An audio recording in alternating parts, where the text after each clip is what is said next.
तर लातूरमध्ये लोकशाही मराठीच्या बातमीचा इम्पॅक्ट समोर आलाय। लातूर जाहिराबाद महामार्गाला भेगा पडल्याने अनेकांचा अपघात होऊन लोकांनी जीव गमावला। ही बातमी लोकशाही मराठीने दाखवली आणि त्यानंतर ठेकेदार आणि प्रशासनाला आता जाग आली आहे। महामार्गावरील पडलेल्या भेगा तात्पुरत्या स्वरूपात बुजवण्याचं काम सुरू करण्यात आलंय। मात्र या महामार्गाचे काम निकृष्ट दर्जाचं झालं असून पुन्हा नव्याने हा महामार्ग करण्यात यावा अशी मागणी नागरिकांकडून केली जाते। लोकशाही मराठीच्या बातमीचा हा इम्पॅक्ट आहे। लातूर जाहिराबाद महामार्गाला भेगा पडल्या होत्या।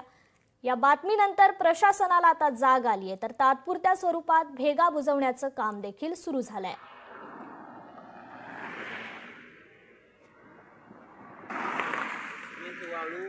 जेव्हा न भरता हे